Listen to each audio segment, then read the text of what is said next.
Welcome to the Project, the podcast with the mission to cover every project throughout pop culture and history. I'm Sam. And I'm Lewis. And this week we watched an episode of the Netflix documentary series Spy Ops. Yeah, it almost sounds like a Saturday morning kids cartoon. Yeah, or like a Call of Duty spin-off. Yeah. Yeah, definitely. We watched the episode Project Azorian, which is the final episode of the season. And it's quite interesting. It was actually. interesting, yeah. It was a story we just spoke briefly before we started recording. It was something that I think was on our list to do a report on. Yeah, so, no, we don't need to. No, we don't need to. Or maybe we'll do it in the future with a twist, maybe. But there's a little avenue that you could explore a little bit more. There's a character who's mentioned a few times. You could use that as an excuse to talk about them a little bit more.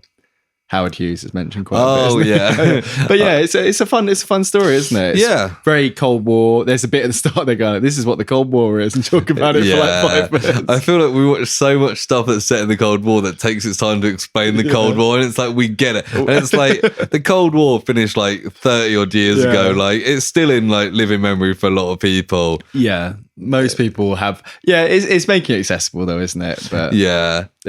But yeah, before we get to that, we've got time codes in the episode description, although I forgot to put them in last week until like a week later. But this week I'll put them up nice and on time. Not last. Oh, you didn't put them in last week. We didn't do an episode last week. Yes, we didn't. And but if you want to skip ahead, you can do so. Before that, how are you today, Lewis? Yeah, I'm good. It's a Monday, which we don't usually record in, but I had a nice chilled weekend because it was really hot. So I went and had a swim in the sea early on. Honestly, the beach is so much nicer like before midday. Oh, yeah. Like, 'cause it's quieter. The seagulls haven't come out yet. And it's just like, and then you kind of leave. We left at like 2 and it's just getting really busy. And it's like, yeah, that was a job well done. It's good, probably the last time we can go for a swim in the sea this year because it's going to be winter now. Is it starting? I haven't checked the weather. Is it going to go down? I think next week it's like starting to rain and stuff. Okay, so it's still hot now, though. Isn't it is still hot. Got the fan on in here. You might be able to hear it. But yeah, how are you? Yeah, good. Yeah, I mean, we had the week off, not particularly planned, as you said, but scheduling conflict. Part of that was I was away. I was in Berlin for a long weekend. Yeah, when we say scheduling conflicts, Sam went on holiday. I went on holiday unexpectedly to Berlin. Great time. Drinks, cocktails, German beer. Sauerkraut? No.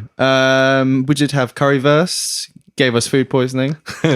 Yeah. The second time. The first time was very nice. Had a nice doner kebab as well. It was very nice. Lots of Japanese and Korean food. So we had some of that as well. And Vietnamese as well, should mention.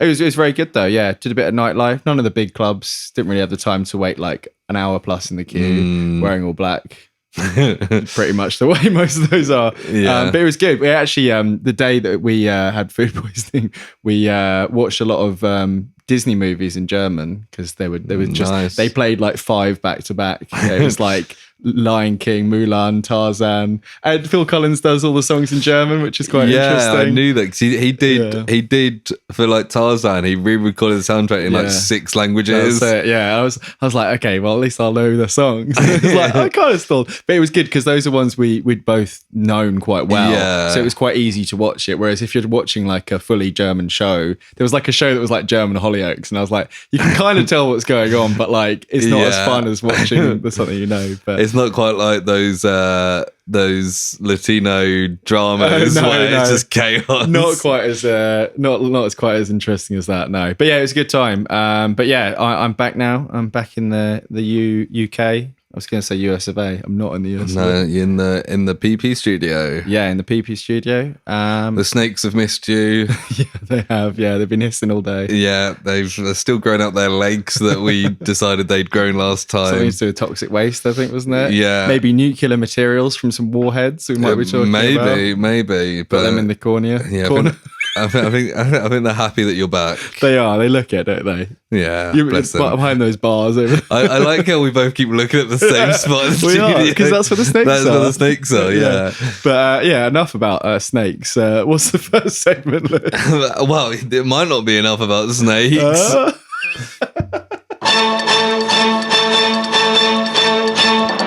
Project news. It's not snake related, unfortunately. That would be It's good. from NME. And it's ABBA's Bjorn Ulvaeus and Johnny Cash's daughter to work with YouTube on AI music projects. Oh. Okay. In what way? Like they're pro it, or they're working on AI music. So it says in here that in the last, let me scroll down and find the statistic. In 2023, there's been 1.7 billion views of videos related to AI on YouTube. Fair enough. Yeah, it's blown up a bit. You see it a lot on TikTok of like AI, like, Freddie Mercury singing an Adele song or whatever, or more humorously, like Plankton from doing some dramatic. Yeah, or there was the Battle Droid. Quite like that. Battle Droid ones were good. Yeah. Doing Somewhere Only We Know. Yeah, that was the big one. Those I quite like those. The ones like Freddie Mercury doing Adele, I don't really care for. It's like, okay, yeah, I guess maybe he would have sung it like that if he was alive. Yeah, but the fun ones are more fun. Yeah. This doesn't really go into a lot of detail of what they're doing specifically. It talks about how like the use of AI in music is kind of split in the music industry right now, where a lot of artists are being like, no, we don't want to. Similar to the strike stuff in. Yeah, I think there was a hidden or lost Oasis album that someone made with AI, and Liam Gallagher was like, nah, it's shit. Yeah. And then it's actually it's based on your stuff, so kind of. Yeah. But then Paul McCartney and Ringo Starr are using AI to make another Beatles song that they had like early recording like demos of. Right, what to get the other lot involved. They had like some John Lennon vocals, but just using AI to like touch it up and clear out the background noise and stuff. I feel like with stuff like that, I mean, the term AI is so broad, and like any kind of thing that uses any kind of machine, it's normally machine learning is the thing where it's like the deep processing stuff, but anything where it's doing any kind of computer stuff, people often now just broadly term it AI. Yeah. And I think, that gets a bit dangerous, because like using something to tune something up is not the same as generating a completely new thing. And I think that's where it gets a bit. And like artificial intelligence, it's like, it's not really intelligence. It's just like tidying up and stuff. But I mean, there's loads of different ChatGPT's quite big at the moment. And the image generation one, I've shown you a couple of bits of that. Like the potential is mad, but I do think the reason people are getting worried is because it's on the precipice where it will start getting more usable. Like Netflix have started using, or I think they've started using it for crowd scenes. So a bit like they were doing like Lord of the Rings with the battle scene. Yeah. But now they don't need to hire extras to fill up scenes, which that's like the scary shit, because people losing jobs and people stuff. Start by being a background extra, and then they make their name and they and taking out that whole career path almost is and it's all about money in the end. And if they can get a guy on a computer to pop in a couple of, or it's something like, I think if you sign the contract to be an extra, it's a bit like the Jonas Awful thing, then they can reuse your image for other background things. It's like, it's the Weasley kind of little contract. Damn you, Ron, Fred and George. Well, we all know they own Netflix. Come on, like, it's not a secret. I saw an interesting video from Tom Scott talking about AI. Tom Scott. Yeah. He was talking about like in a lots of like advances, both technological and other stuff, you often, if you put it on a graph, there's suddenly like rapid growth, and then it like plateaus and evens out, and that's like the maximum point we can do. Right. It's like things like AI. It's fascinating because we don't know how high up on that rise we are. Right. We might be on the brink of that plateau of this is all we can do, or we might be like right at the bottom of that, and in 10 years, AI will be running everything. Well, it's the thing with like quantum computing and stuff. Like, I don't know much about it, but if they make a big breakthrough in that, it opens up the processing power, and then that gives this whole thing a little boost. But if the technology, if the hardware is at a point where it's plateaued, then the rest of it will plateau with it until the next one comes along. Yeah, exactly. So it's a bit, I think for consumer stuff, although we say that, and like ChatGPT, like Stable Diffusion, Midjourney, like the image generating ones, in the last year have like crazily come on, like leaps and bounds, like even to the point that like it's pretty easy to access. A lot of them are open source, and that's part of the reason why it's got such in the conversation because like I can download it and start making random images like within half an hour. Yeah. Which is great. I love the accessibility, but it also means that it might get kind of either misused or just like the production will get I think that there's an interesting aspect as well of how we kind of judge talent in that like if people were just using AI to make all these songs, this art, then you're like it's not as good as an actual musician or an artist. But then it'll get to a point where like if somebody are really, really good at using AI, they can make something that other people can't make with AI. Totally, yeah. I mean, that's the thing, even, with like, if you look at the since TikTok's become big, the way that musicians and record labels have started structuring songs to get these little 15-second loops in there. Yeah. Like you could argue that has done as much damage as having a completely fake artist making a song. Yeah. But because it's like, that's a decision that's come from making money, which is the same as, like I would say that's just as damaging in a way. Yeah. But it's like no one's calling that out because it's humans that have made the decision. It's a murky subject. Blurred, but I do agree, like if it's completely taking away jobs from people, like with the Netflix extras or with the SAG-AFTRA stuff, I completely see and for the writing side of it, like that's I mean, it'd be great if we lived in a world with AI where AI ran everything and we could just live comfortably and not have jobs. But we know that if AI started taking our jobs, we'd still need to pay rent and stuff. Unfortunately, in a capitalist society, that doesn't really work at all, does it? No, I agree. That would be lovely. Yeah, we could just enjoy the fruits of AI's labor. Like WALL-E. Yeah, like WALL-E. Yeah, that's a great post-apocalyptic society. Yeah. I was having this conversation. Utopia. I'm thinking, post-apocalyptic. I was talking to someone the other week about like what would be the best post-apocalyptic society to live in. Yeah. And I think WALL-E would be up there because like they just kind of chill all day and do other. I mean, they've got fat, which is downside. But also, aren't they being kept alive as well? Like the machine thing they're in is like stopping them from like dying, right? Yeah, it's keeping them healthy. Yeah, like relatively. Yeah, So it's a utopia, but it's still a post-apocalyptic. It's kind society. of like being in the Matrix pods, but you can kind of enjoy yourself. Yeah, in a way, it's that kind of thing. It's like cool. Yeah, I mean, the Matrix, if you're in a pod, is probably pretty good because most people don't realize what's going on. Yeah, although the Matrix is just like real life, isn't it? So like, it's not that great. Exactly, we're in it right now. Whereas like, I don't fancy being in like Matrix. Mad Max. No. That'd be. I probably wouldn't last very long. I don't think. You don't have to drive for one thing. that would be one aspect. It's only the main characters that have cars anyway. Not literally everyone's driving a car. Yeah. It's not cars. Come on. I'd be like fucking Nicholas Hoult or something. The War Boys or whatever they're called. Huffing paint. Yeah. Anyway, that's Project News for the week. I knew that article didn't have much in it. Could still get something. Yeah. Which means we can go into the main topic, which is Spy Ops. Yes. Episode 8, Project Azorian, which was, as I mentioned, the final episode. I didn't realise. I know you said that. I think I must have misread what you said, but this literally came out a few days ago. Yeah, no, I saw it pop up and I was like, that looks interesting. And I was like, hang on a sec. And I clicked on it and it was like Operation this. I was like, I'll just give it a scroll. All Operation and the last one's Project. And I was like, yes. Yeah. I did start watching the first episode and it was about like 5 days after 9/11, which actually is probably why it was released now because we are recording on the anniversary of 9/11 now. And it's about like the CIA team that was sent in to like infiltrate the Taliban and stuff like straight after. Oh yeah, I saw the description. It's quite interesting, but we were watching it on like a morning, like a weekend morning, and I'm like eating breakfast. I was like, it's kind of a bit heavy. Yeah, it seemed quite interesting, but I just wanted to get a feel for the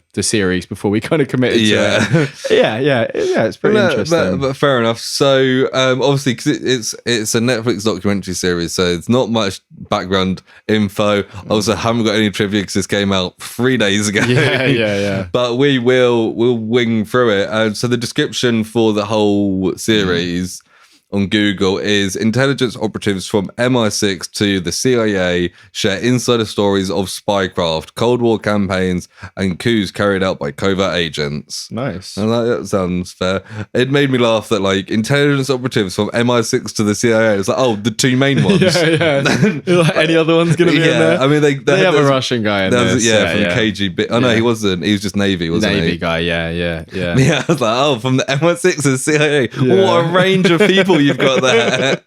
yeah. I did think, like, compared to, we'll talk about it as we go through, but compared to the one I watched a bit of, this seemed a little bit. When watching the other one, it was very, very clear that all the people they'd got on board to have interviews had the exact same opinion. They were towing the like party line still and all that. Right. This is a little bit less of that because they get the Russian guy in as well. It's a little bit more. I saw one review of this on IMDb, which we'll get to in a second. Right, okay. But it said that like, oh, this is clearly like, they say it's declassified and stuff, but this is still stuff the CIA are okay with you knowing. Yeah. But the 9/11 one was very like not that the incident of 9/11 really has too much kind of, nuance to it, but it was very clear that there was it felt quite proper, like, and pro-American propaganda-y watching that, and I was kind of like, I don't love this. Like, I like programs like this normally. Like a less than an hour-ish like documentary about like an old spy thing. I quite like watching one of them occasionally, but yeah. Yeah, it was nice that they had the Russian guy in this, because then you can kind of see the other side of it without just the American view on the other side. And it was interesting towards the end when he talks about like what he imagines they would have learned from it and all that. Yeah, because that's still classified. Yeah. Before we get into, do you want to guess? I'm actually going to check now, because when I wrote I wrote this yesterday, there wasn't a rating for this episode yet on IMDb. Okay. Because it's only a few days old. Because it needs what, like 10 people, does it? I think it's more than 10, but so I'm just going to quickly, because the scores might have updated anyway. If there's not one, I can put a score. I don't have an account. Okay, do you want to guess the series score first? It's got 170 reviews. Okay, series score 6.5. You're wrong. It's going to be higher than that, isn't it? It's 5.9. Wow. Okay. But it's early days. It's changed. The episode. I thought maybe people who really liked it would be the ones who went out and did it at this point. But yeah, that's fair. The episode's only the first 3 episodes have got a rating at the moment. Okay. I know the first one's got a description, so it's too early. Okay. Too early. So that's fine. I mean, I still didn't get it right. So yeah. And we'll find out what score you would give the. Oh yeah, we will. Well, actually, I've pre-written my score at the end, so I haven't. I'll see how I feel. Sometimes I just go straight for it. Yeah. Yeah. Right. So let's get into it. I dropped the thing that I usually leave my phone on, so now I'm just like, what? But yeah, it starts with the Pacific Ocean in 1968, and they talk about submarines with missiles. Yeah, ballistic missiles. They're basically with nuclear warheads. Some of these ones. Yeah, and then they talk about a Soviet sub that has sank. Yeah, K-129. That's it, and the CIA want to find it. Yeah, and they mention the Howard Hughes connection. They say, like, we got him in to be the public face kind of thing. Yeah, they're going to build this big ship to salvage it. It's going to be problematic because it's 16,000 meters deep. Yeah. Just like 16,000 deep. I think it's feet, I think. Maybe feet. So I'm thinking Jason Statham was 25,000 feet under for the Meg 2. Okay. I'm pretty sure. Okay. And that was my point of reference for everything, of course. But he said it's hard to do in secrecy, such a big mission. Yeah. And they say more complex in some respects than going to the moon. Yeah. In some respects. In some respects. Not in most respects. I like the bit where they talk about that later on, that there's the quite cute guy who talks about it. Yeah, because he's like, he was on the ship or something. He's like, it's like I'm an astronaut. Yeah. But yeah, that's the kind of little intro. Then we get like the classic documentary intro. You see Obama, you see Bin Laden, you see some missiles. Yeah. Probably. It's the 20th century. Yeah, it's the 20th century. Yeah.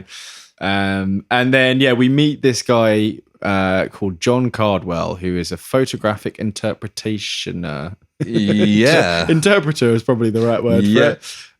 He tells us what the Cold War is for about 5 minutes. Yeah, he joined the CIA in June 1955. And he talks about how the Cold War was really tense. I don't know if you guys know this, but 2 superpowers pointing nukes at each other. Yep. a bit sweaty. Yeah. And then another guy, Robert Wallace, is like, there was a lot of discussion about where missiles would be placed. And I thought they were going to go into the Cuban Missile Crisis, and luckily they don't.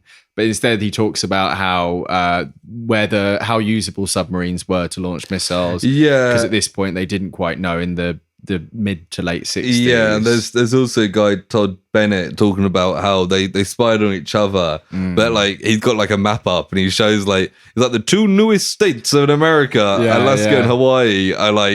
So what was that like an internal film, or was that a public service thing? Because that seemed like it was like a public service thing. Yeah, it's all like about like a propaganda thing, I guess. Yeah, isn't it? We think of America and Russia on opposite sides of the world, but it's only actually the Pacific Ocean between them. Yeah. And he was saying that with Hawaii and Alaska, they've got good points both in the middle and above the ocean. So it's if you can get control of the seas, then you've got a big bonus. They go, it's just like a chessboard, and then it changes to a chessboard and it has someone do a move, and I was like, it's quite a cool little image, isn't it? It makes the general public understand it, you know. Yeah. So. And then we go to St. Petersburg. And it's Igor Kurdin who worked in the Soviet subs. Yeah.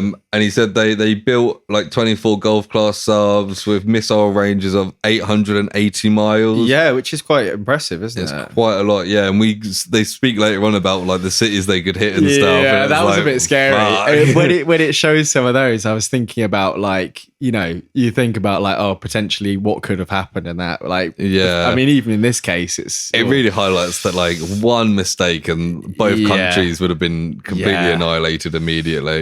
And he says that these Pacific submarines had a set of 3 ballistic missiles, totaling to over 1 megaton, I think he said. Yeah. And they could fire from 150 foot underwater. So they didn't have to surface in any way, really. Yeah, they could just shoot. Because apparently that was a big problem with submarine designs for a while, is they couldn't figure out how to do that. And then they cracked it. I just think it'd be an interesting alternate history, like sci-fi book, where like the war did happen. Yeah, well, that's America and Soviet got destroyed. This next bit where it says about this specific sub was supposed to stay within range of multiple US targets. Yeah, it's the Petropavlovsk. Right. Was the name of the ship, which I just wrote down for some reason. But yeah, it's got like a little map. It's got like San Francisco, LA, and like Seattle. It's like the entire like Western seaboard. They can, and they're not even like that close. No. And it's like, that is and then it was showing these shots of like LA in the 60s and 70s. Yeah. And that was what made me think of like even Terminator 2 Judgment, like when you see the Judgment Day thing of like LA being wiped out. Yeah. I was thinking like, damn. I guess there's got to be some like big sci-fi books about that. Yeah. You'd think so. Be. I mean, there's like Metro 2033, but that's like the Russian side of it. That's like Fallout, isn't it? It must have been more like the control over the seas must have been more important to America than Russia, because all of their like major cities essentially are on not all of them, but like LA, Washington, New York, like a load of major cities are the on ones the coast. That you see as like that are seen as like the cultural ones, and the like political ones, whereas like their industry is more internal, isn't it? Generally speaking. So like for like I don't know, like I was going to say iconic, but like an attack to like make a statement would be like those coastal cities. Whereas in Russia, like St. Petersburg's by the coast, but apart from that, they're further inland. Like Moscow is nowhere near the coast, so a submarine probably wouldn't be able to blow it up. Yeah, it's a decent way in, isn't it? Yeah. So it'd just be an interesting dynamic if that did break out in like the vulnerability of America's coastal cities. And also there's the massive eastern side of Russia that's not really like there's nothing, not really anything there. That's kind of their buffer, isn't it? Yeah, exactly.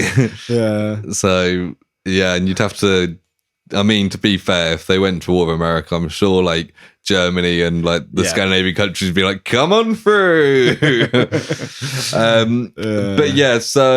there's this guy Sergey something who he's the son of the captain of the sub, the K-129. He's like the creator of this or something like that, I think it says. I thought he's the captain because he goes down with the ship, I think. Yeah, but he said he wasn't supposed to be on the He wasn't supposed to be on it. Or he helped develop it in some way. But yeah, he must have served with it because they said it was his crew. Yeah, and he does the classic it was meant to be his last deployment and then he was retiring. And I was like, what is this? Like an 80s buddy cop film? Pretty much, yeah.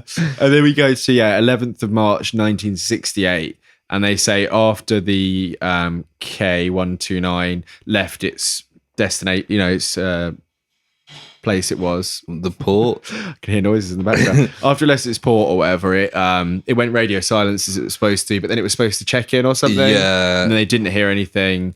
And then, it was the search. So then they started searching in the area where the Soviets started searching. Yeah. And that's what drew the attention of the US because they were like, what are all these people looking searching for?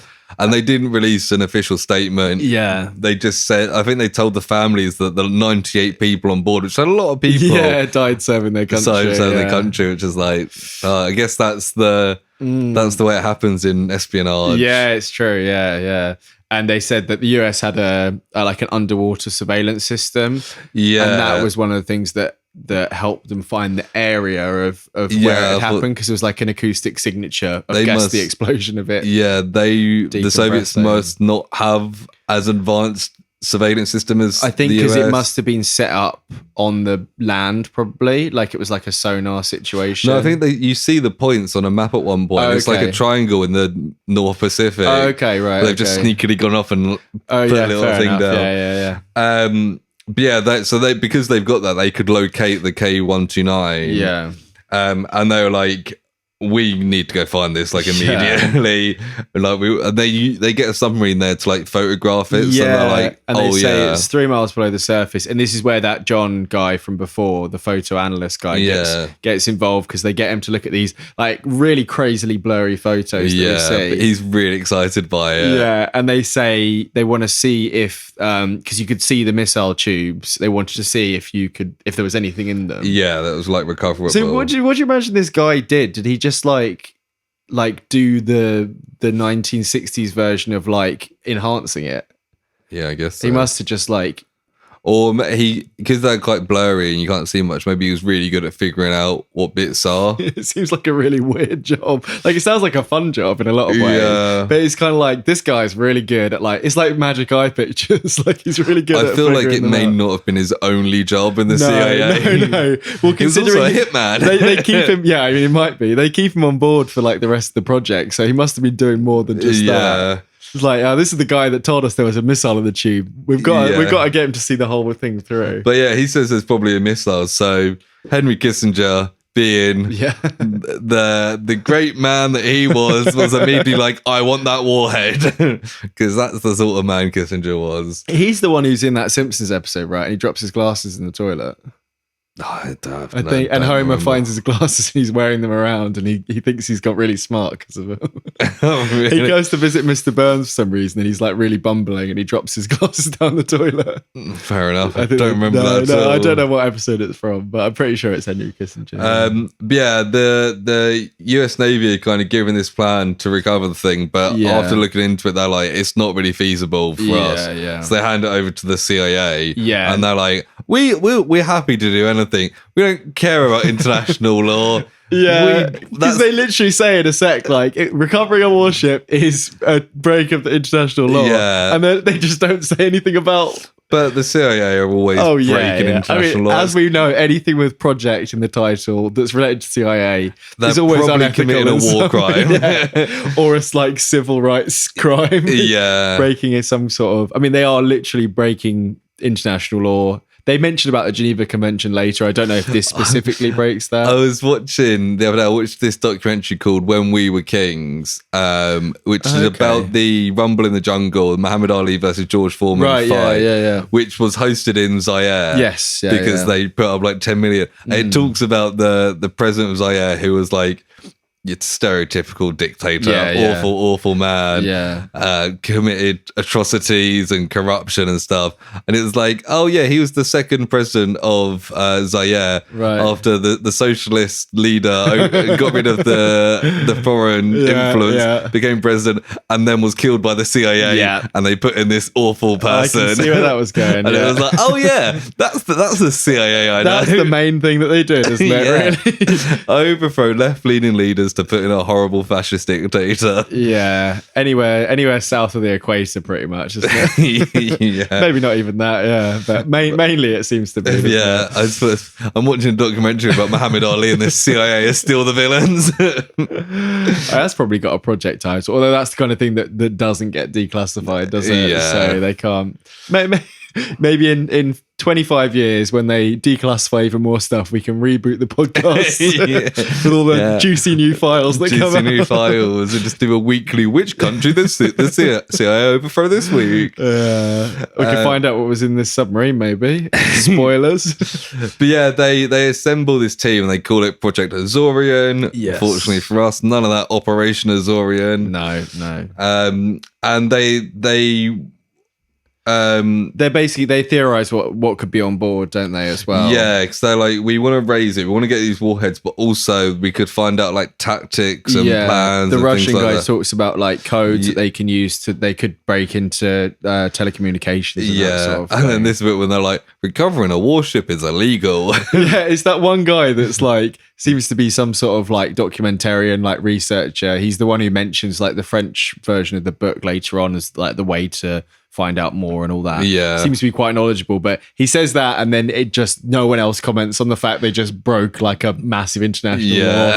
And the thing is, they, spoilers, they get caught doing it later. And was there any repercussions? Doesn't seem like it. I guess that's the kind of thing where if they start pushing it too much, then that's, tensions and... Yeah, but honestly, who's going to turn around to America and be like, stop doing that, you're breaking the law? Well, the Soviets might, and then that's the problem, isn't it? That's what I mean, Yeah, so they talk about the CIA cover story, and it's this deep water ocean mining operation, and they get a millionaire, probably billionaire, but millionaire Howard probably Hughes. Millionaire at this point. But the maybe with inflation, billionaire Howard Hughes, who'd worked with the CIA for defense contracts, and they said something about giving cover to people overseas. I didn't really. Yeah, I think brushed over that. He does he'll do like foreign drilling or something operations. Right. Okay. Hire a bunch of people that are secretly CIA agents. Oh, right.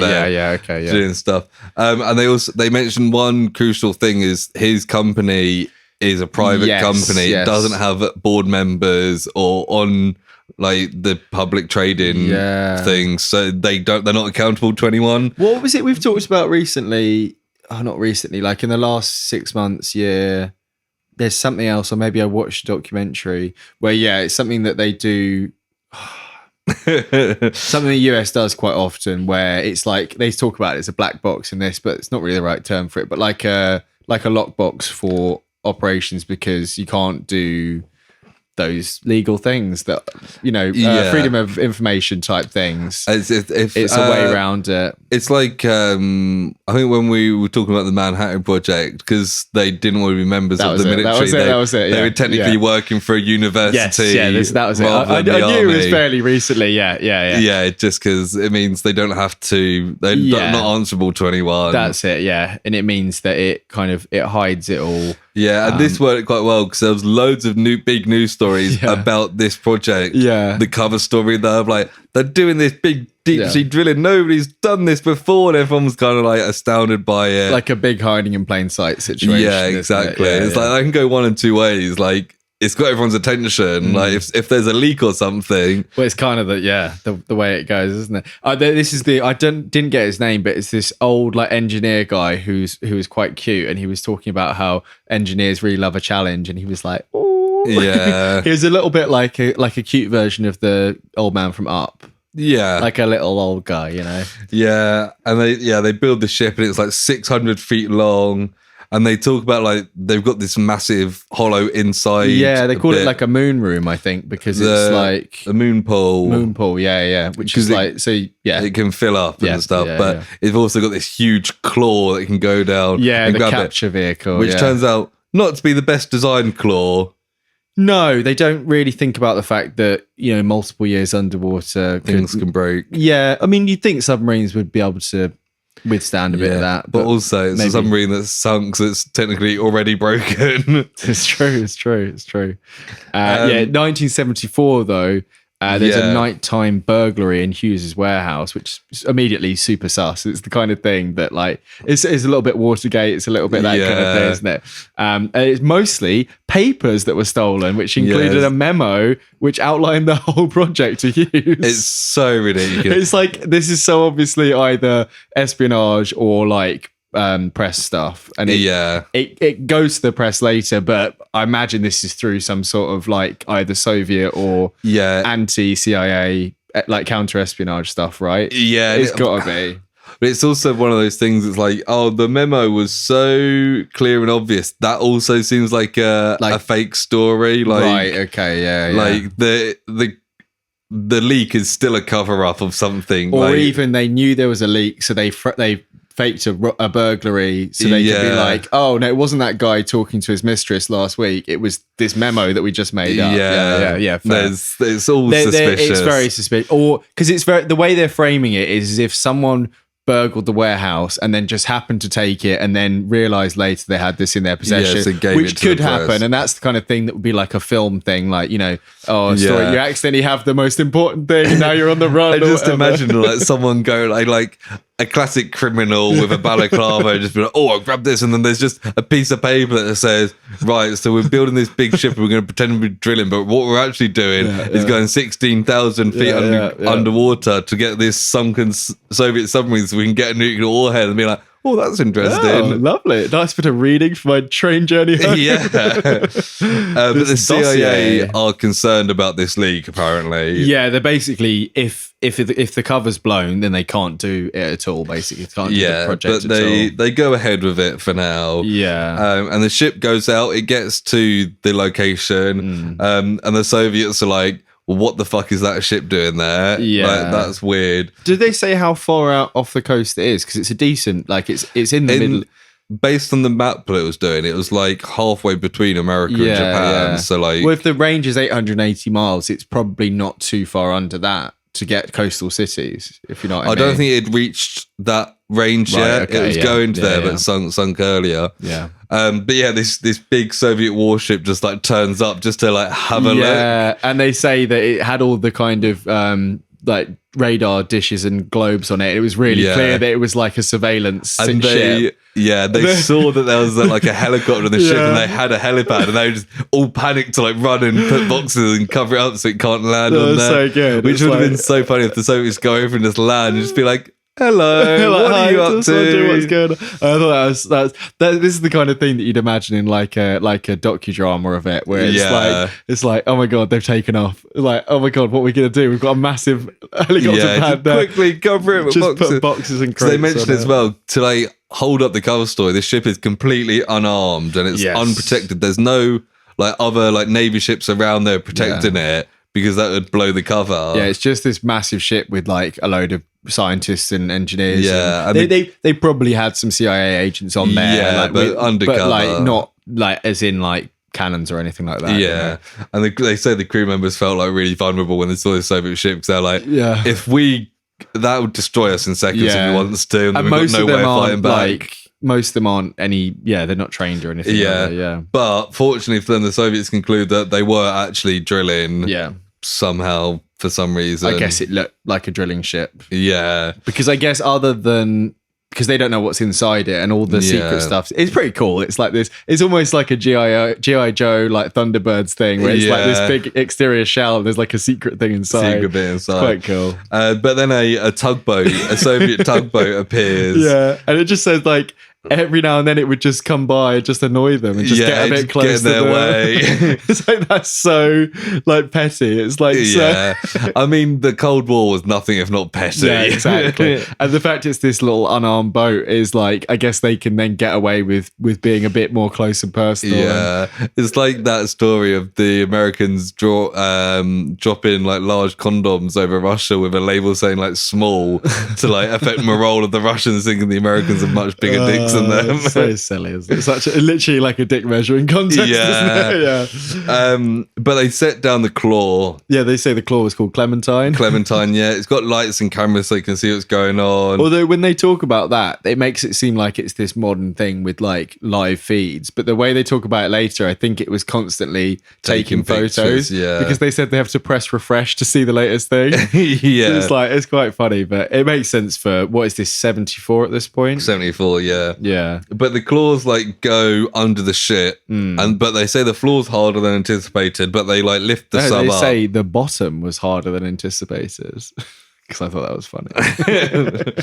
They lift the sub up, but they're also then anxious about any radiation on the ship as well. Because it's 3 nuclear missiles and 2 nuclear torpedoes. Yeah. And they're like, how... I swear they say they've been underwater for 2 years, but at this point it's 6 years if it's sunk in 68. Yeah, so I don't know where they got... I think maybe one of them guys was a bit old and forgot the numbers. Yeah. They're like, the salt water and the fact that it crashed in the first place, how could it have degraded? Which is scary in itself. The fact that nuclear material would just be like in the sea, just it's not the only one, I'm sure. But have you seen the stuff of Japan recently? What, from Fukushima? Yeah. China were getting all angry about it, and then I think it was the Japan foreign minister ate some fish on live TV that was fished from the area that they put stuff out, right? Just to be like, look, it's fine. It's the classic like drinking the dirty water thing. People always do. So I think load of fishermen in that area were like worried that nobody would buy their fish. Right. It's funny. Yeah, hilarious. But yeah, the one of the guys says that they felt like a small earthquake on the ship, and they're like, something must have gone wrong. Yeah, and this is when they check the camera feeds. They're like, no, it looks fine. And then someone realised that you could press refresh and see the latest one. Don't know what was going on there. And they see that like part of the sub broke away. Yeah. And they check the weights and they've lost about 1,000 tons. Yeah, and it looks they recreate the images and stuff, and it looks like 2/3 to 3/4. Yeah, they say they're pretty sure it's the part with the missiles they've lost. Yeah. It's also so this is in the claw design looks like it's got on each side got 3 big claws or something lifting it. Yeah. Surely for something that big and important, you do loads of claws, or even like a digger thing where it's like a full thing that encloses the whole thing, and then just lift that up. But maybe that's more weight, and they can't. It's because the guy at one point talks about the weighing up different metals for their rigidity and their bend. I feel like there's a better way to do this than clearly there was, because they lose most of it. And it's funny that at this point they say the Russian vessel did the nautical goodbye of the 4 honks or whatever. 3 whistles. 4 honks is better. Doot doot doot doot. No, it's just. Just like that. Yeah, just like that. But it seems like something from a film again. That's like, now they know it's happened, they've just left. It seems like a weird coincidence. Yeah, I think maybe the Soviets knew more than they're letting on, and they just don't know, so they're not talking about it. Yeah, maybe. I mean, they're probably surely you use sonar when you're there and you can see. Yeah, I reckon that first ship was like, oh, they found our sub, what should we do? They're like, we'll go away, we'll just keep an eye on them. Get the little guys to keep an eye on it. Maybe. And then he probably left because he saw they fucked it. Yeah, maybe they shot a little bullet at the claw to knock down little underwater earthquake gun. That would make a good film as well. Be like, oh no, the bad guys have got our submarine, we need to get it. And Jason Statham, swims underwater. Well, he's a Russian guy. Yeah, and shoots. You could do the Hunt for Red October thing where they all start off doing Russian accents, and then straight away he's like, right, let's get this sub. Yeah, and he'll shoot at something and half the sub will go back, and he quickly swims back to the tugboat. He has to pull it open with his arms. Yeah, and they're like, quick, get back, we need to whistle to not be suspicious. It's you with the best lung capacity has to do the best whistle. Yeah, and he just climbs on and they go woo, woo, woo, and they go away, and they're like, they probably haven't even refreshed the page yet. They wouldn't have known that they've lost the submarine until we're out of there. Like a little heist. Yeah, exactly. You watched a submarine heist film, didn't you? Black Sea or something. Yeah, not as exciting as that, was it? No, not in the same way, was it? No, it was less of an action film, it was more of a talker. A talker. It was Jude Law. One of them talkies. Yeah. They say about 38 foot of it got taken into the ship. Yeah, which is out of 100, was it, or out of 90? Something like that. So it is about a third of it they've got. Yeah. But they say what they found has not been declassified. Yeah, I was like, what? Great. That's annoying, isn't it? Like, but they did find 6 bodies. This bit I thought was odd. Very odd. When they explain it, kind of makes a bit more sense. Because we see an actual video, or, well, we're getting my moon landing hat on here, but we see a very grainy video of what is supposedly the burial at sea. Yeah. And what I thought was bizarre is that they have the Soviet flag up there. And just the Soviet anthem ready to go. And they have the names of like 3 of them, I guess, from like dog tags or something. Yeah. But there's a few they just say, and the other Soviet sailors we've got. But they talk about how like... it's to avoid like an international incident if this was somehow leaked to the Soviets and they'd just been like pissing on the bodies, much like what they were doing in Iraq and Afghanistan like 15 years ago. Yeah. When that leaks, it's a big scandal. They wanted to avoid that. And obviously they did that first and then they started filming afterwards in this case. So. Probably. But the Russian guy said he saw the video and he was kind of like grateful for it, but he was like, the only regret is that it's Americans doing it. It sounds like a dig, but I think it's more like he thinks that the Russians should be able to bury their own. Yeah, I mean, when they started mentioning it, I was thinking, are they going to pass them over? But then obviously that kind of defeats the whole point of it. So, but I was like, oh, it's quite nice. It's quite a nice thing. It kind of makes you think of those nice little stories within horrible stuff. Yeah, and it's like it's kind of recognizing the other side as human beyond this war. It's like they deserve respect as well. I think especially as there would be some civilians on board and I mean, maybe they wouldn't have been part of that. I don't know, but and then this is when the Russian guy starts talking about what he thinks they would have been able to get from it. He talks about how they would have probably got quite a big boost in their knowledge of Soviet subs. Yeah, even from that like third half of it. He talks about like some of the technology on that ship may be more advanced than the American stuff at the time because it was a constant race. So they may have been given an extra leg up from that. Yeah, but we'd never actually know. No. And the CIA immediately wanted to go back to get the other section. They had to okay it with Henry Kissinger. Of course, he said yes because it was this whole thing that he wanted to do. With things like this, I often think like the fact that it's still declassified. The Cold War happened 30 years ago. Like the Soviets don't exist anymore. Yeah, like is it declassified because like there's something that would make America look bad in those files? Yeah. Because if it's like, because they mentioned in a bit that like by the time they found it, like, a lot of the technology was outdated anyway. Right. It's been several years. Like, why is it still classified? Well, yeah, I mean, that would be a good idea for a film where there was something like real weird on there. Oh, like a monster. Like a monster. No, like, oh yeah, that's why the sub crashed because there was a monster.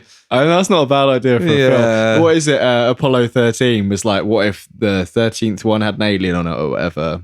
That's just Alien, isn't it? Yeah, but on the moon. They did that. But imagine if it was like that, where it's like, what happened with this? And Jason Statham's there still, of course. You can just call it Azorian. You still call it Project Azorian, actually. We can do it for the thing. Yeah, but Azorian would be a cool title. Yeah. Oh, no, you'd probably name it after the sub.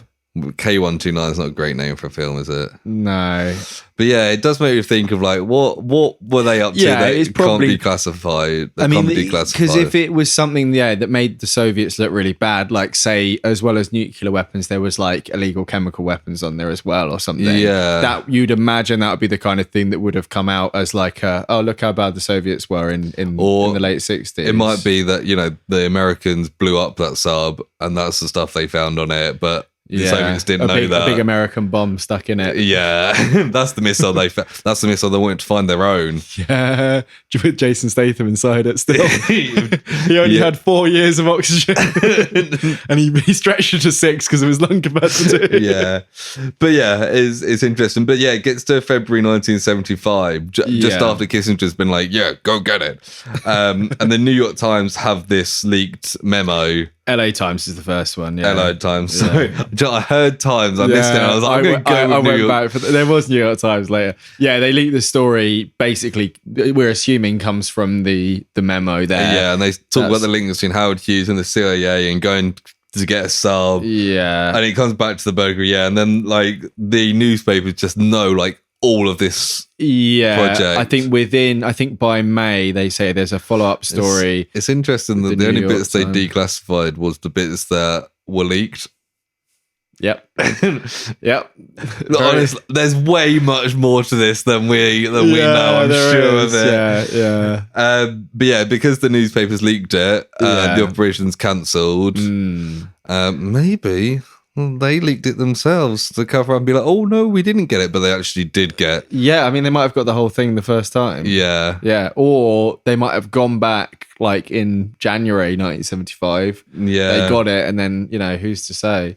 But the Soviets, like, immediately after this news broke, were like, well, we need to go check this out. Yeah, circled the area. Yeah, and they just said they carried on patrolling, basically. Yeah, no, like once the Soviets are out there, we can't go back out. So they probably did their own version of it and got it.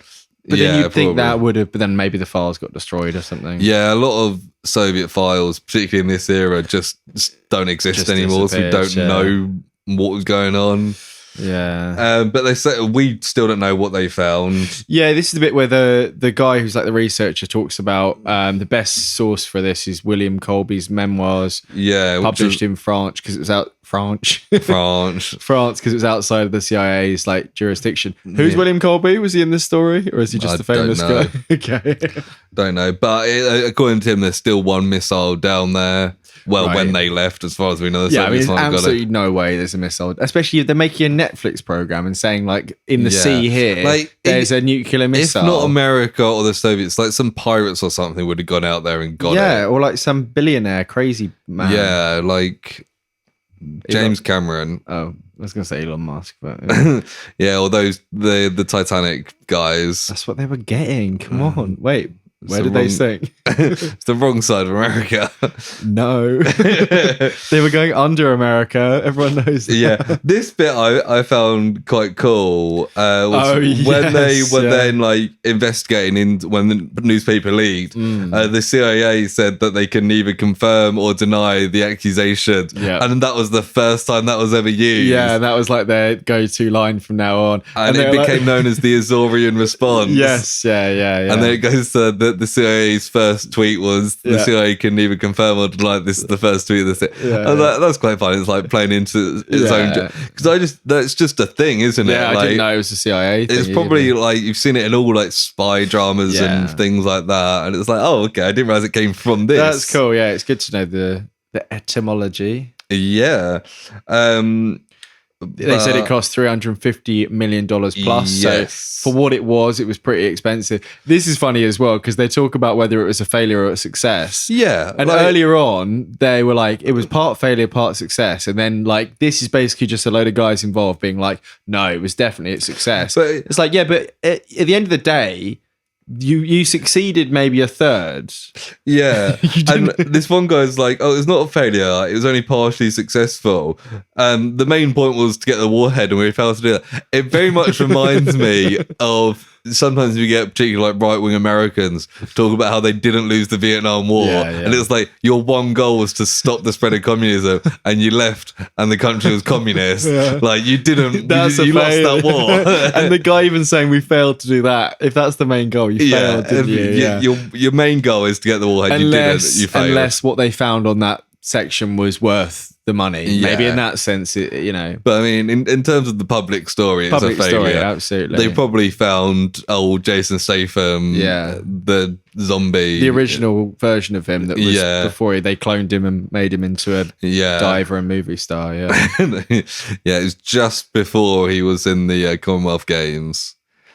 Yeah, well, a little bit, quite a bit. Enough time to quickly clone one film. Yeah, exactly. But that's the end of the episode. Well, they say the ship was sold for scrap. This is where that cute old guy is like. He talks. He's like, it's fantastic to hear people like compare it to the moon landing, but he's like, but my ego wouldn't let me go that far. And it's like, you're right. It is a big achievement. It sounds like it was a fun like. It's not quite going into the moon. I guess as well. This is 1975, so that's in recent memory. Yeah. It was it's like, oh yeah, this is like, what's that thing that happened recently? Yeah. The moon. The moon has just dropped. Yeah, not literally. Hopefully. God no. Oh God. So that is the end of the episode. I thought it was all right. It was pretty cool. I was interested in the story, and it wasn't one of those like Ancient Aliens where it's just fast clips and it gives the story time to breathe. And because it's a story I didn't know, like it does slowly develop, and you're interested in, are they going to get it? Yada yada yada, and it develops. So it did keep me like hooked and watching. I was like, okay, I'm enjoying this. Me too. Part of me is like cynical about whether it's the whole truth, because it's definitely not. I feel. I feel like with the Cold War stuff, it's always a bit.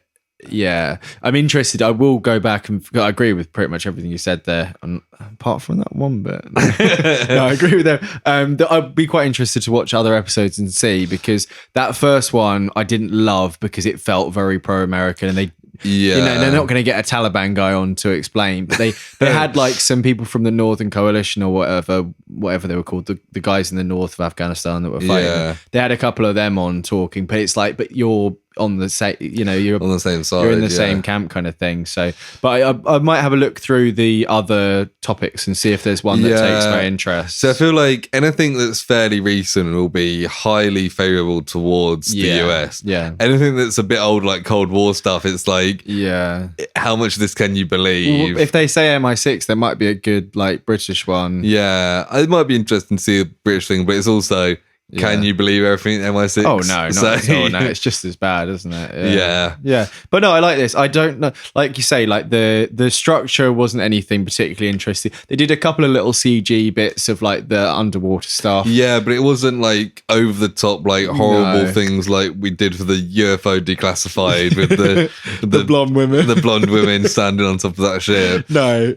Although I did find them very funny, but in this it was more just visual aids to the storytelling. Yeah, kind of thing. It took itself a bit more seriously. Oh, absolutely, which is appreciated sometimes. It's like, this is an interesting story. You don't need to ham it up to make this interesting. No. And they had very occasional live action recreations just for like board meetings and stuff, which added to it quite well. And you had like a guy with a 70s mustache like turning a knob. And or some of the guys, like the actors they got for that did look like younger versions of these old guys we were interviewing. And we had a couple of like photos from the time, like archival ones. Yeah, the production was okay. Like it wasn't groundbreaking. No, but the story was interesting enough that I didn't really care. I'm not really sure. I was thinking 7 out of 10, but I don't know if that's a bit high. I did enjoy it. I'm going to go 7 out of 10. Yeah, I'm also going to give it a 7. Yeah. I think based on like, it wasn't really good enough to be higher than that, but it was enjoyable. The story was good and it was fairly well told. And it was pretty brisk as well. It was 35 minutes. 35 minutes, which is great. Yeah, getting a decent story in that time. Yeah.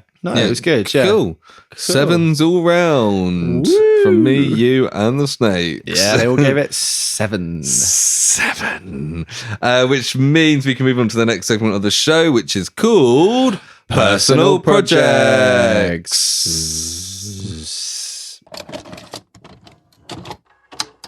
What are you doing here? I'm your personal project. So, Sam, what have you been watching, reading, playing, or seeing? Yeah, I mentioned my Berlin trip, so I'm not going to go over that again. It's kind of relevant, though. There's lots of Cold War stuff. It kind of tapped into our episode today. Felt like it bolstered my knowledge a little bit of the Cold War. One thing, I mentioned watching some Disney stuff in German, and one thing we did watch in English when we were there, I downloaded on my tablet beforehand. We watched The Iron Giants. Oh, nice. Which is a fantastic film. It came up in a conversation at work the other day when we were talking about stuff, and someone was like, "Oh yeah, I watched The Iron Giant for the first time in years." Yeah. And a younger member of our staff was like, "What's The Iron Giant?" And we were like, "What?" Well, yeah, Amy hadn't seen it actually. It's Vin Diesel, isn't it? It is, yeah. And the mum is Jennifer Aniston, which I didn't know. Yeah, Amy picked up that voice. I don't think I've watched it for like 20 years. Yeah, you should. I mean, you remember it, but you know, great. It looks great. It's Brad Bird directed it as well. Who went on to do Incredibles and one of the newer Mission Impossible films before Thingamajig took over. But yeah, it's a great film. Heartwarming, heartbreaking. Yeah, it's looks sad. Great. You know, if you've watched it once before, you see those little lines coming in early that come back in the most heartbreaking way possible. You stay, I go, no following, and is it on streaming at all? It was on Prime, and then over the holiday when I came back to we tried to finish watching it back here because we watched some of it on the plane. It'd been taken off Prime, so I don't know what it's on anymore. Yeah, I downloaded it elsewhere, HBO Max down the road, but and Max now. He sorted out his body odor. His horrible body odor. Good old Max. Finally bought some deodorant. But yeah, as well as that, I watched something else from Max down the road because it's I think it's still in the cinema, but he has a DVD that he lent me. It was the large. No, it's not the large intestine. It's not the large. It's the Last Voyage of the Demeter. Wow. Which is also That's a pretty big voyage, a large voyage, if you will. Which you may know as Dracula-on-a-boat. Yeah, which is something like the 17th chapter of the original book is the captain's log. The captain in this case is played by Liam Cunningham, who is in Game of Thrones as the Onion Knight. I was going to say Davros, but he's not Davros. He's not Davos. Stavros, and he's not Davros. Yeah, Davos. Yeah, and he's the old ship captain. And that makes sense. It's good. It's got a little ensemble cast of mostly unknowns, but David Dalmachian is in it as well, who's in everything basically. Yeah, it's the I was going to say Armenian or Azerbaijan. And he's doing a similar Eastern European accent in this. He's the second in command who kind of is driving a wedge between the captain and the main character. I always feel like he looks like an old version of Finn Wolfhard. Yeah, I can see that a little bit. Yeah, he looks a little bit different in this. Actually, I think he's got more of a beard and he's a little bit stockier in that. But yeah, it's good. It's got lots of great boat stuff, as you'd imagine, because most of it's set on a boat. It's similar almost in tone because it's like a period piece to Murder on the Orient Express, which we watched recently. Yeah. I don't know if the episode will be out in time for this, but it'll be coming out soon if not. Yeah. And it's similar with like a little cast of characters that are stuck in the same place, and similar in that there's a bit of a murder thing going on, but in this case it's a weird Nosferatu style Dracula who's going around. So he's not any kind of passenger on the boat. He is in the crew in the cabin kind of, no, what do you call it, storage bit. They've basically been tasked, they've been paid a handsome fee to get these 50 crates of Transylvanian soil to London for a very dodgy reason they don't understand, but they get paid a bonus to do it on time. So that provides, as soon as the murders start happening, they're like, well, we want to get our bonuses, so we're going to keep the journey going, and it adds that kind of element. It's fun because like by about halfway through they know they're fucked and they kind of know what the situation is, and it's every daytime they're all just like, fuck's sake, and then the night comes around and then the horrors happen. God. It's good, and like it's very violent. Like, he's not just biting people's necks, he's smashing people around, wolf hunting. It is that kind of vibe, and it's cool. It's a good film. I wouldn't have gone out to pay to see it in the cinema, but as Max slipped me a DVD from his long coat, and it's cool. It ties in nicely because I don't think any of the characters are really people from the book apart from the captain. Right. Occasionally it will have him doing his little log, and I imagine he's just doing it verbatim to the book. But the way that it kind of ends, and it kind of ties into maybe doing a sequel that maybe would be more tied in, and it's interesting. It was a fun little horrific film, to be honest. Nice, cool. Sounds fun. I might check that out. I might talk to Max. Yeah, I would. Yeah. What have you been up to? So last week I did go to the cinema, but not to see anything new. Oh yeah, to see something 65 million years in the making. Oh my god! It was the 30th anniversary of Jurassic Park, so they were showing it in cinemas. I was originally meant to be doing something else. It was last Wednesday. Yeah. But I saw that was showing. I was like, I kind of want to go, and I looked at like every cinema in Brighton and around, and they're all showing it on one night, like one showing. So I think it was like a one-off thing. But I went to see Jurassic Park, which was great. It's probably my favourite film of all time. So it was nice to see it in cinema. Obviously, it came out the year before I was born, a few months before you were born, you old geezer. Yeah, or if it's the 30th anniversary, it'd be just after, because I've just had my birthday. Yeah, that's true. If that makes So you were alive when this came out. Did you go see it in cinema? Yeah. You had no excuse. I was screaming away in the back every time Sam Neill came on the screen. Dinosaurs I was fine with it. But it is very good. And obviously when you're sitting in cinema and there's no distraction or anything, your eyes just glued to the screen. You do take it in more and you kind of notice things. Obviously, like the score is fantastic. It's hearing that on the film. It's just I kind of the small things that you know every bit. Like I went to the toilet at one point because I was like, I know when to go to the toilet. I've seen this like 1,000 times. But I'd never kind of clocked how many times like the camera zooms in or there's close-ups on people, and it's like that Spielberg really went with on this. Like whether it's faces or like the things you're looking at. It was just like, there is load of like zooming in on this. Just trying a new thing. There's one close zoom in on a picture of Oppenheimer stuck to Dennis Nedry's computer. And I was like, oh, okay. That's people know him more now that film's just come out than 30 years ago. Of course, I was like, when I first saw it, it was like from far away. Because I was like, is that Oppenheimer? It's that famous picture of him like holding a pipe. Do they make any reference to it? Because obviously the kind of no, the moral of it is all similar. They never mention it, but I think it's like Is it something that's in the book? Do you remember at all? Maybe I read it years ago, but it's the whole like creating something that can be way worse than you can't control it. Yeah. But yeah, it was great fun, and I was like, this is just a really really good film. It's so well made, and like the kind of, I wouldn't say horror, but like the scariness of the kitchen scene is still terrifying. Yeah. And also I completely forgot, I think because I'd seen it so many times, I think I probably first saw it like when I was small, so you just kind of but like the you don't even see the raptors until like way into the film. It's when I've forgotten her character, Sam Neill's friend, Laura Dern's character, Ellie Sadler. Ellie Sadler. You know, I know that is because I've got the unmatched down there. It prompted me by looking at it. It's when she goes to flick the switches and turn all the power back on, and the raptor comes out. It's the first time you see the raptors, and I was like, oh yeah, because they're one of the bit with the goat thing is right at the start. Is that them or is that? I know there's the goat ticks. They lower the cow into the enclosure. Yeah.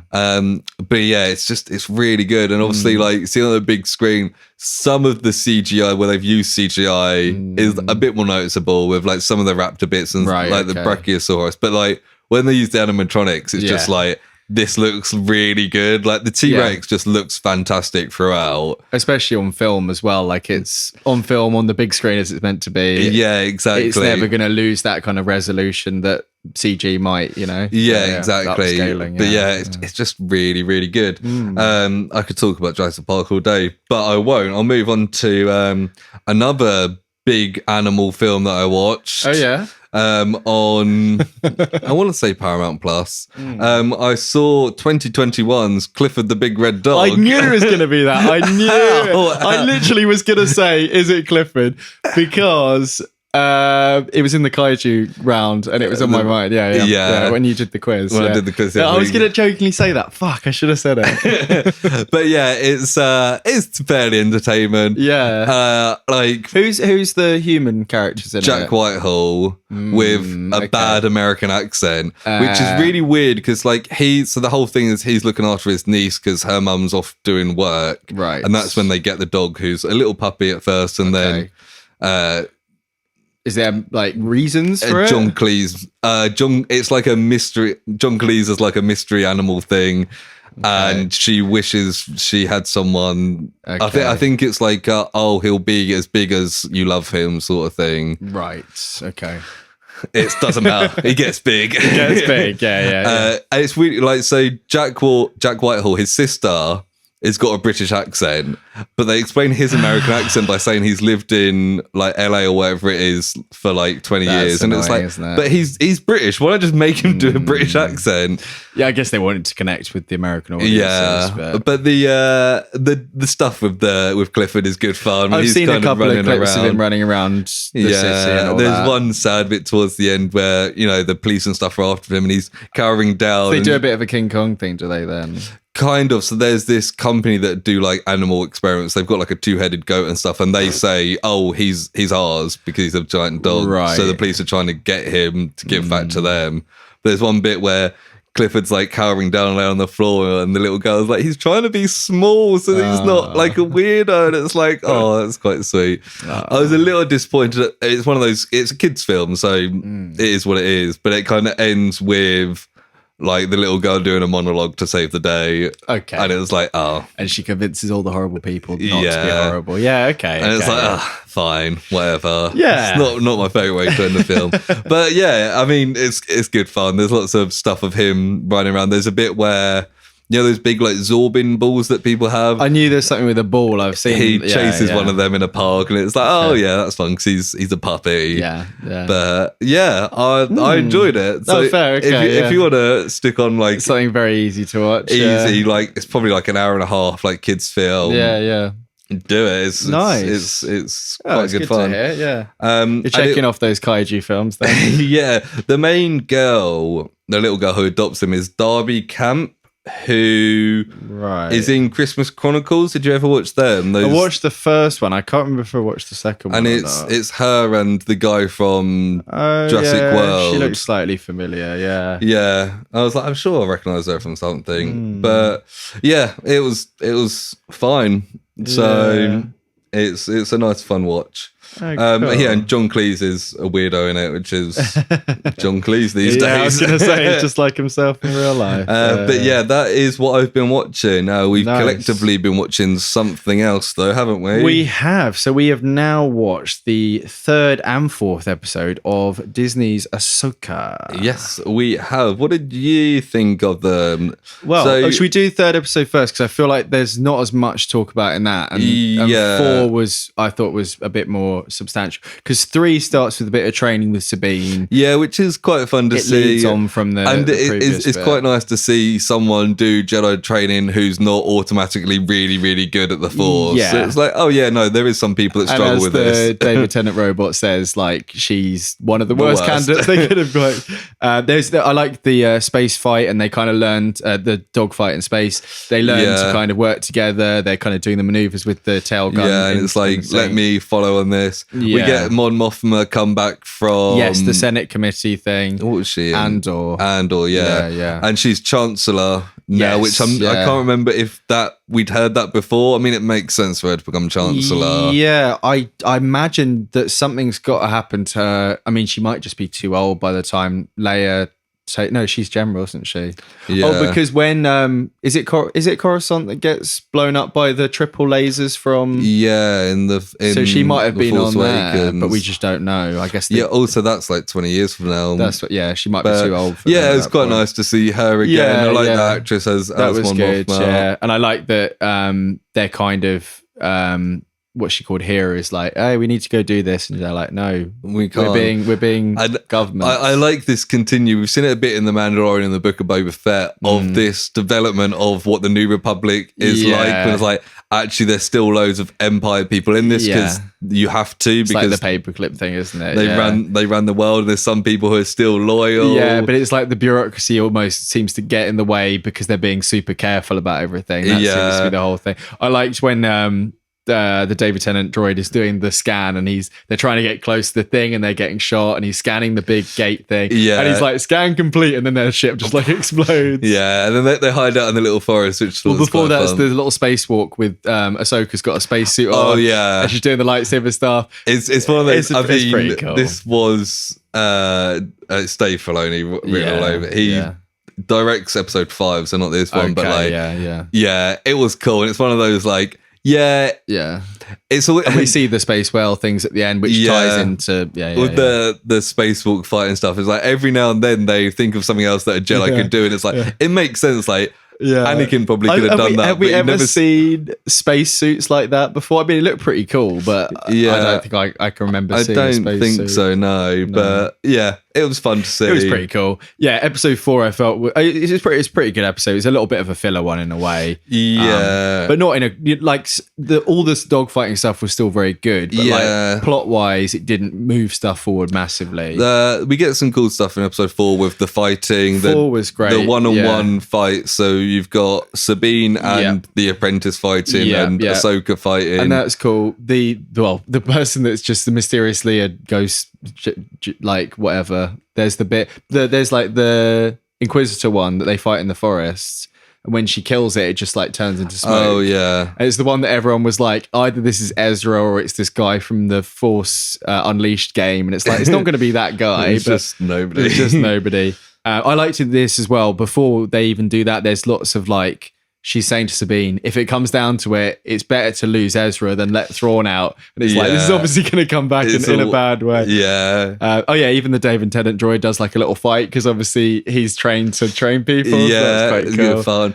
I'm really enjoying Ray Stevenson in this as well. Yeah, he's very good. He's that good balance of where you see it with Sabine as well, where like you can almost see where he's coming from, and he's not just like, oh, look at me, I'm evil, I'm gonna do evil stuff. And I like that when they make the deal at the end, his apprentice is like ready to finish her off, and he's like, no, I gave my word, like we're gonna go along with this. The bit in the forest is good because the evil apprentice and Sabine, the good apprentice, effectively having their like little scrappy fight, and then the other two are having like the serious proper fight. And then she like finishes hers. Ahsoka's like, I'm gonna go off and fight Ray Stevenson. That was great as well because they're doing all the stances for ages and they keep switching stances before they even do like which reminded me of the bit I did see in Rebels with Darth Maul and Obi-Wan having the final standoff.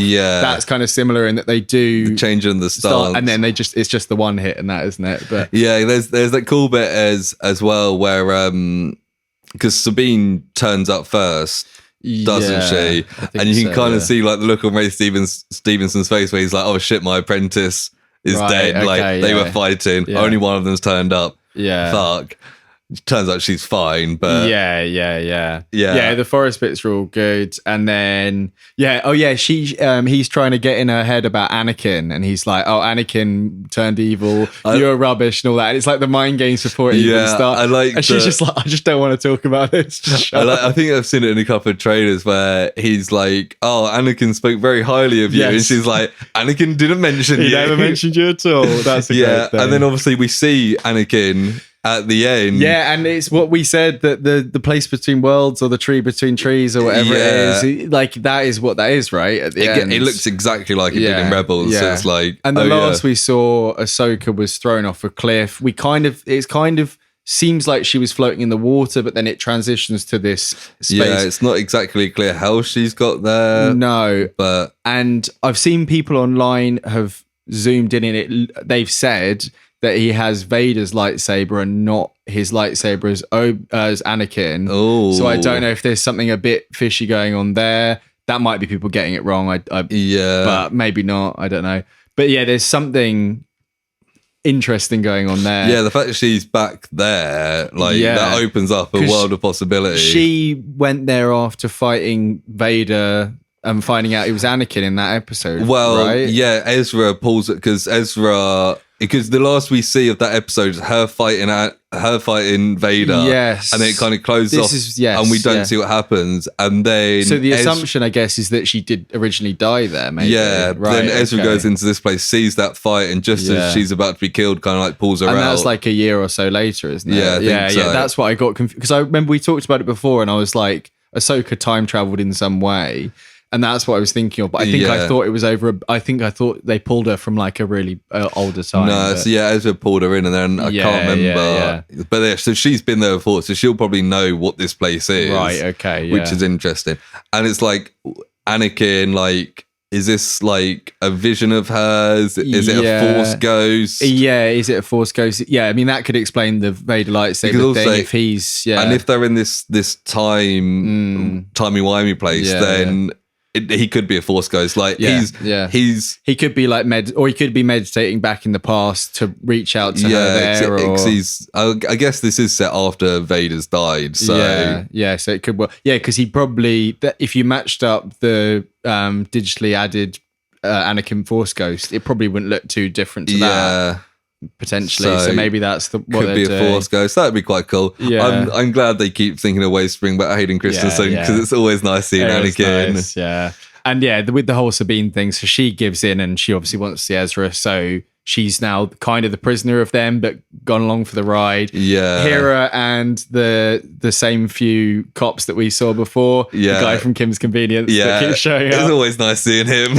And they're like, right, we're just gonna stand in front of this, even though like you're gonna boost through us. And then they get boosted through. Two of them just die immediately. I did like you often don't see the effect that lightspeed has on other ships because they often just fly off and zoom away. Because they did it in Last Jedi with the Admiral Holdo, like, yeah, and that's the only real time the Holdo maneuver. Yeah, but usually, like, even ships that are next to each other, they all go off together. None of them get, because this is a huge fucking thing. Yeah, it's quite nice to see them all get launched back from the shockwave. But so she's obviously gone off on her own because she doesn't want to abide by the rules. She's gone with her little posse. Yeah, they basically turn up too late, don't they?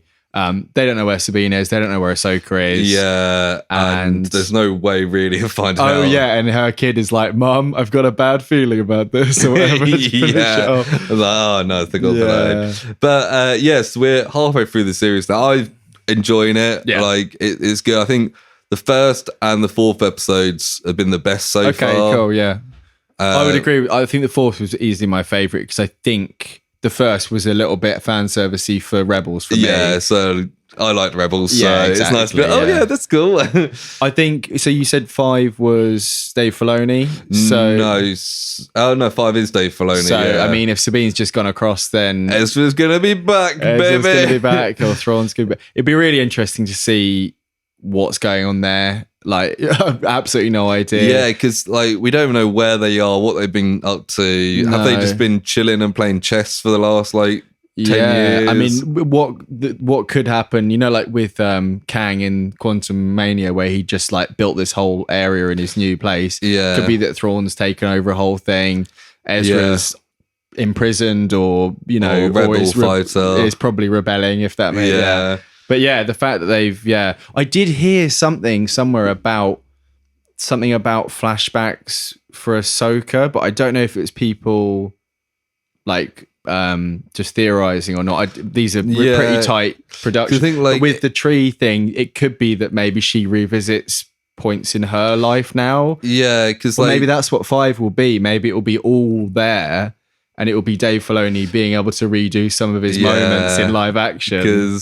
And then maybe the Thrawn and Ezra stuff's not in this episode at all. Or maybe just right at the end. Right at the end. It could be a whole time I think, like, canonically, we, apart from like this current stuff with Book of Boba Fett, Mandalorian, Ahsoka, the last time canonically we would have seen Ahsoka would have been the end of Rebels.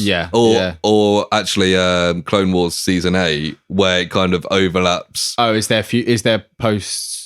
Because I haven't seen that, but I know that there's Order 66. Oh no, that overlaps with Revenge of the Sith. Yeah, so there would have been Rebels with the last canonically. Tales of the Jedi had the bit where she was on a farm. Yes. Was that post 66? That's post 66, so that might have been pre-Rebels. So that was, So basically, we don't know what she was doing during the original trilogy. Right, okay. Yeah. So obviously there's this big fucking fight going on, and she's been part of the Rebels. Can you imagine if it's just like, it's like just seeing what she was up to, and it's like inserting her into the background, being like a spy, like behind Mark Hamill, like running around. I mean, they could do that in a really good way. Like immediately before the Battle of Endor, she's there doing a spy mission, and she like goes off world as they arrive. You see like the Millennium Falcon come in the background. But it would be kind of like, oh, why is she going away? Or it could easily be or this version of her does a bit of jumping around like Captain America returning the stones. Yeah. That could be. But she hasn't really got a reason to do that unless Anakin gives her a mission. Hopefully, like, if we do see that period, it's her off fighting other battles that are going on at the same time. Because I presume there was more than just Death Star, Vader, Death Star stuff going on. Yeah. So and if she didn't have all the official connections that the main cast. Although did. she was part of the Rebel Alliance. True. Yeah. So maybe she had a fight with one of them right before. She's just like, yeah, maybe. Don't like the sound of you. But yeah, she's probably on some secret mission fighting the Hutts. Those damn Hutts. Back to Tatooine, baby. Yeah. Although I think one of the first episode of the Clone Wars is her rescuing a kidnapped baby Hutt. That's the movie one that started it off. Yeah. Oh yeah. So it's literally the first episode. The first thing. Yeah. So she's dealing with the Hutts before. Hutts, but yeah, you got any other predictions for how the rest of this season goes? Yeah, I mean, I would love to see some sort of timey-wimey episode. I do like it when mid-season they take a break to just do like almost like a bottle episode, or even just like a fully focused, this person's in a desert for the episode or whatever. Yeah. So I think that would be a good way of doing it, especially with the kind of cliffhanger of Sabine going off. It could just be an episode of Ezra. All that, yeah. It's just we don't see Sabine, Ahsoka. I feel like Yeah, We I feel just like see Ezra for the last. it could be that. I was thinking more the Ahsoka thing. Yeah. But either way, yeah, I'd quite like, especially if it's a Dave Filoni one. I think it's got to be like a character focused one. So it will either be Ahsoka or, I mean, it may even be that Ahsoka uses the time tree. How do they get there? Just through Force meditation? I can't remember. I think Ezra found like a secret gate or something. But wasn't the Emperor like chasing him down it or something at one point? Yeah. There's a bit where he's looking through a portal. I think he went through one and saw the Emperor, and the Emperor could see him back because he's really good at the Force and was trying to convince him to let him in. He shoots some lightning at him or something, I think. Yeah, I remember it looking a bit like, you know, when they go into the Mines of Moria and there's like the light up tree, like on the entrance to the Mines of Moria. Yeah. That's what I always think of. For some of. reason, I'm picturing like a rock that's got like a triangle doorway in it, but I may just be making that up. I'm gonna Google now entrance to World Between Worlds. I'm just thinking more the design of the whole thing. I know we saw a little clip of it, but it's very much like white outlines of bridges and kind of that sort of thing, isn't it? Because the actual it looks exactly like it did in Rebels. Yeah. We just got a lot of those white lines and stuff. So yeah. But we'll see. I'm enjoying this season, so I am looking forward to the rest of it. And we'll be out in a couple of days, the next episode, when this episode comes out. When this comes out, it'll be back to back pretty much, won't it? Yeah. So when you finish listening to this, you can go watch the new episode, see if our very vague predictions came true. Yeah, do it. It'll be fun.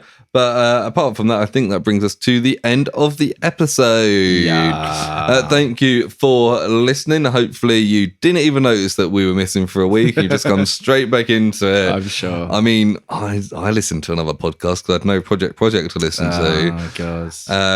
But hopefully you enjoyed this. And if so, you give us 5 stars on your podcast listening application. Always appreciated. Or you can get in contact with us. We're always open to new ideas, aren't we, Sam? Yes, we are. So if you want to send us an email, you can send it to theprojectpod@gmail.com. So if you've got suggestions for other Cold War project documentary episodes that we can watch, or any Star Wars related theories that you can send our way, we'd be very happy to read them. Yeah. Either off pod or on pod, depending on what you specify in your message. If you say, please don't read this, I work at Disney and I'm going to get sued.